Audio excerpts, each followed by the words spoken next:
Seguimos adelante en Telebuen Día recibiendo con gran gusto esta mañana a la doctora Malena Cohen, que participa del Congreso de Pediatría Infantil. Como les decíamos antes de la pausa, es neumóloga pediatra, experta internacional en fibrosis quística, argentina radicada desde hace algunos años en Israel. Específicamente, ¿cuántos? Malena, buen día, ¿cómo le va? Hola, buenos días, un gusto estar acá. Yo soy argentina, como muy bien me presentaste, y estoy hace 13 años en Israel. ¿Una decisión profesional exclusivamente o con lazos familiares de por medio? No lazos familiares, una cuestión también sionista, también es un país en donde la medicina está muy avanzada y bueno, esa fue una de las razones por las cuales nos radicamos también. Pediatra, desde el primer momento entendiste que esa era la vocación. Sí, me gusta trabajar con chicos, fui maestra también antes de ser médica y sí, realmente el trabajo es muy satisfactorio. Uno desde afuera lo que tiende a pensar es que el pediatra muchas veces debería munirse de una coraza como para tratar de afrontar lo que debe ser la circunstancia de ver a un niño enfermo. Sin embargo, creo que ustedes están en la línea contraria. Hay que tener piel, mayor sensibilidad. Exactamente, yo creo que para ser pediatra, para ser médico en general, pero específicamente para ser pediatra, es todo lo contrario de tener una coraza. Hay que poder tener sensibilidad, hay que poder entender a los chicos, el dolor de los chicos y por supuesto el dolor de los padres y de la familia. Nosotros tratamos al paciente y tratamos a toda su familia. Ahora hay un abordaje interesante respecto al dolor, no solo el físico, sino también el emocional, ¿no? Enfermedades que suelen ser devastadoras, por ejemplo, para el grupo familiar. Exactamente. Sobre todo, el principal trabajo nuestro es con pacientes con enfermedades crónicas, en donde el diagnóstico muchas veces está hecho al nacer y es una enfermedad que los va a acompañar todos los días, toda la vida. Usted dijo en algún momento algo que tenía que ver con eso, querer ser médico, dice, va más allá de querer estudiar acerca de las enfermedades. Sostiene esa frase, digamos. Así es. Yo creo que más allá de gustarme la medicina, de poder entender los procesos fisiológicos o patológicos que ocurren en el paciente, es poder entender al humano, es poder estar un poco más cerca del dolor y tratar de curar en lo posible. Y muchas veces no podemos curar, pero sí podemos aliviar el dolor. Doctora, hay una sensación de que se extendió esa brecha entre el médico y el paciente. Se menciona en estas discusiones lo que es la medicina defensiva, como que hay una distancia. ¿Usted entiende que estamos recorriendo el camino a la inversa ahora, generando más cercanía, más confianza? Yo siento que si no hay una cercanía, uno no puede ponerse en el lugar del paciente y no puede entenderlo del todo. ¿Pero también entiende lo otro? Pero entiendo lo otro, pero yo creo que tenemos que estar cerca del paciente emocionalmente, sobre todo como para poder entender el dolor y a partir de ahí poder ayudarlo.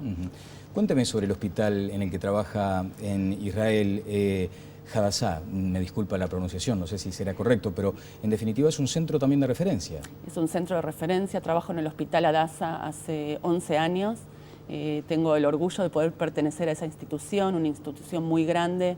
Está manejado por la organización de mujeres más grandes del mundo, creado a principios de los años 1900. Son dos campos muy grandes y nuestro trabajo es no solo clínico con el paciente, sino nos dedicamos mucho a la investigación y a la docencia. Y una de nuestras funciones es también poder un poco dar solidaridad y ayudar a la gente, como mi caso, por ejemplo, que vine a Uruguay como para poder ayudar y dar un poco de lo mío. Esa vocación de servicio que no debería perder el médico nunca, ¿no? Esa contribución a la sociedad que lo formó en alguna medida. De eso se trata. Allí también, y vamos a ir acercándonos al tema, hay como un núcleo de estudio de la fibrosis quística. Así es, nosotros somos un centro bastante grande de fibrosis quística, concentramos alrededor de 150 pacientes, chicos y adultos. Somos un centro de referencia no solo en Israel, sino en gran parte de Europa y en el mundo. Tratamos no solo la parte clínica, sino realizamos mucha investigación, somos centro de investigación de estudios multinacionales. Y están desarrollando precisamente este tipo de acciones en todo el mundo. La pregunta obvia en estos casos, más allá de que hemos escuchado algo, es hoy cuál es la definición concreta de fibrosis quística, una enfermedad que puede ser letal, de hecho. Exactamente. La fibrosis quística es una enfermedad crónica, genética, una de las más comunes en la raza blanca. Se diagnostica aproximadamente una en 2.500 personas, esa es la prevalencia. Es una enfermedad básicamente pulmonar, de afectación pulmonar. Una breve interrupción, 1 cada 2.500 personas en raza blanca. Exacto. ¿Ese es el número que vale también para Uruguay? Ese es el número que supuestamente estadísticamente debería ser. En Uruguay funciona, como ustedes saben, la pesquisa neonatal a partir del año 2010. El pinchacito en el talón del recién nacido. Exactamente, donde se pueden detectar un montón de enfermedades crónicas genéticas. Y que a raíz de eso se puede hacer un diagnóstico precoz y por supuesto comenzar a tratar al paciente en forma muy temprana. Bien, volvemos entonces a lo anterior, o sea, 1 cada 8.000 personas tiene posibilidades de desarrollar esta enfermedad genética. Claro, en la raza blanca supuestamente es 1 en 2.500, en poblaciones en donde no es muy homogénea, entonces lo vemos mucho más espaciado. Según la pesquisa neonatal, a partir del año 2010 en Uruguay fueron descubiertos en una prevalencia de 1 en 8.000, pero se supone que los pacientes que nacieron antes del 2010 pueden estar no diagnosticados también. Una enfermedad básicamente respiratoria, de eso se trata. Principalmente respiratoria, no solo respiratoria, tiene afectación también del aparato gastrointestinal y de otros órganos, el aparato genital en el hombre, por ejemplo, está afectado también. Bien. Con lo que decíamos, el pinchacito en el talón, ¿ya se detecta la presencia de la enfermedad? ¿Hay muchas veces posibilidad o riesgo de un diagnóstico tardío? Sí, puede existir. Hay que entender que la enfermedad es muy variable, tiene muchos tipos de mutaciones.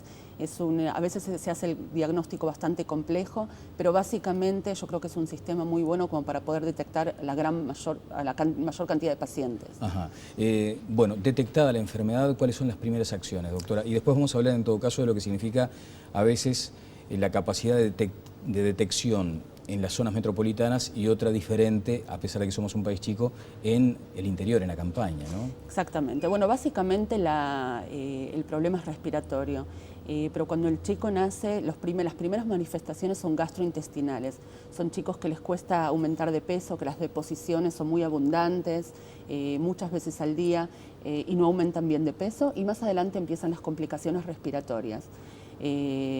Ahora, cuando las mutaciones son de las mutaciones más leves y la enfermedad no es lo que llamamos fibrosis quística típica, la enfermedad puede no ser diagnosticada hasta mucho más adelante, porque el compromiso pulmonar es más leve. ¿Cuánto es mucho más adelante? Puede ser incluso a partir de los 5 o 10 años, incluso muchos adultos que fueron diagnosticados en la vida adulta, porque justamente no había conocimiento o no pensaron en esta enfermedad. En el mientras tanto se acrecentó el riesgo. Exactamente, no solo el riesgo, sino el compromiso pulmonar. Sabemos que el compromiso pulmonar puede producir un daño irreversible, por eso la importancia de poder detectarlo a tiempo. ¿Transmitida por los padres? Es transmitida por los padres. ¿Por los dos?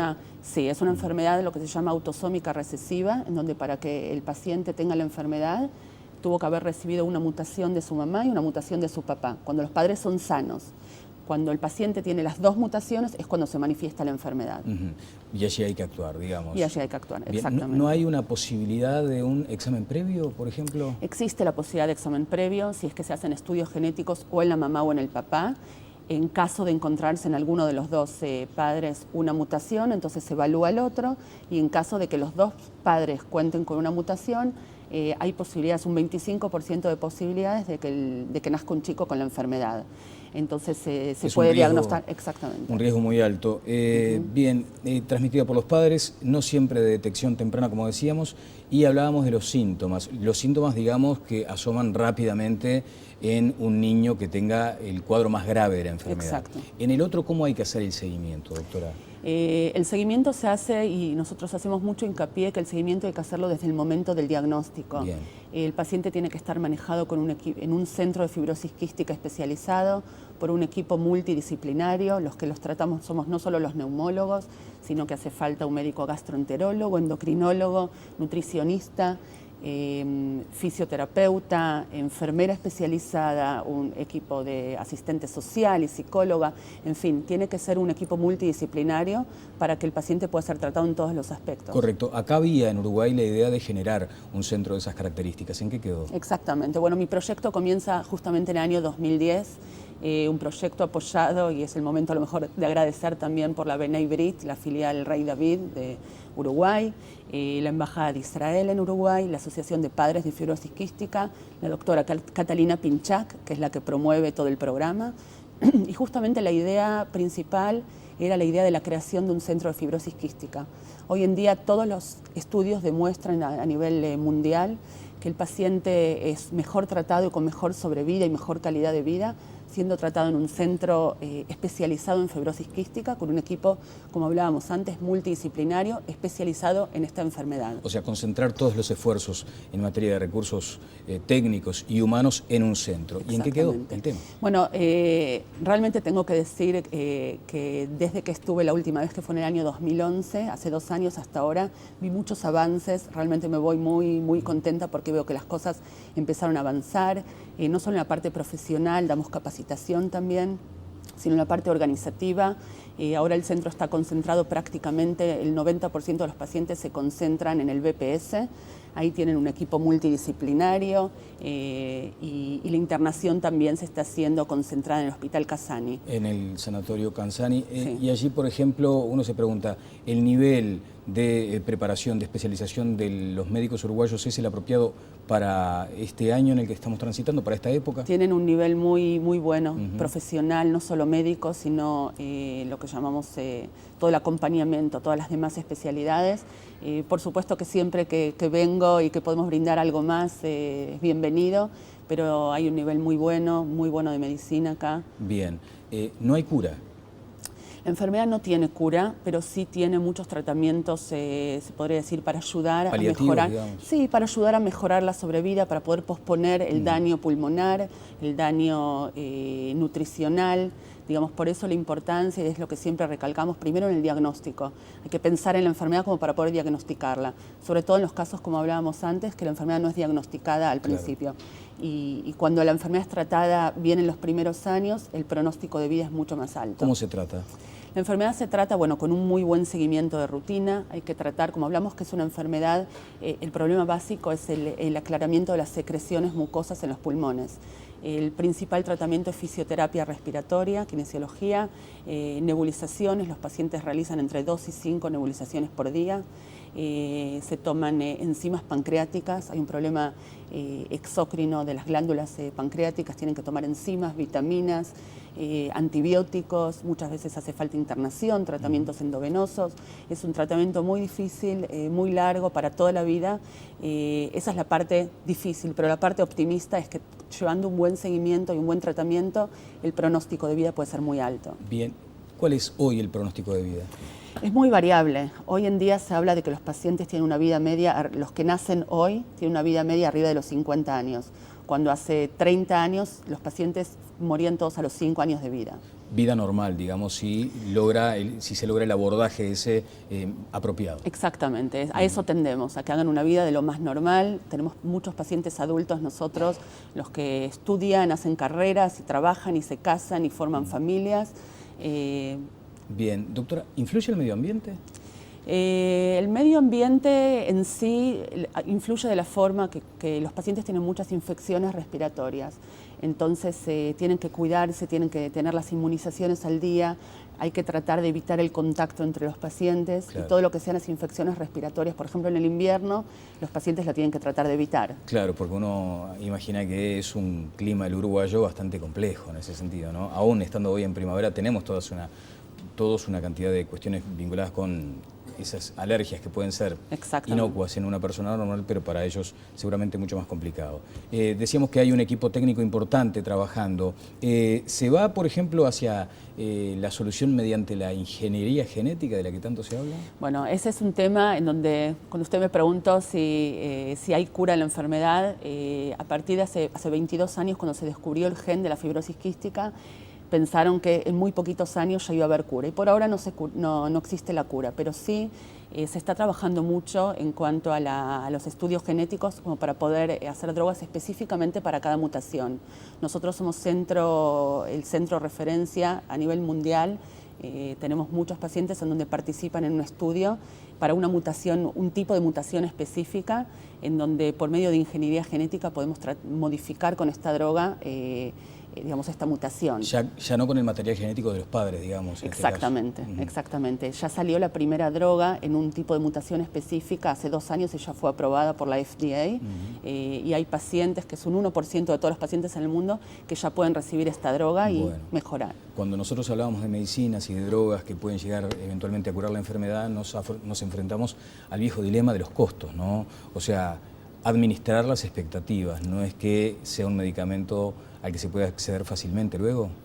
Son drogas caras, hay mucha gente trabajando, muchos laboratorios, mucho invertido, pero hay esperanzas también. Bueno, hay que verle ese lado positivo. Exacto. Doctora Malena Cohen, le quiero agradecer muy especialmente por estos minutos aquí y bueno, ojalá que pueda seguir llegando a Uruguay para advertir estos avances, por ejemplo, en esta materia, en la fibrosis quística. Muy amable. Bueno, muchísimas gracias a ustedes. Con la doctora Malena Cohen vamos a ir a una breve pausa y seguimos adelante en Tele Buen Día. Presentó NIR, sofás que despiertan pasiones. NIR, la evolución del living.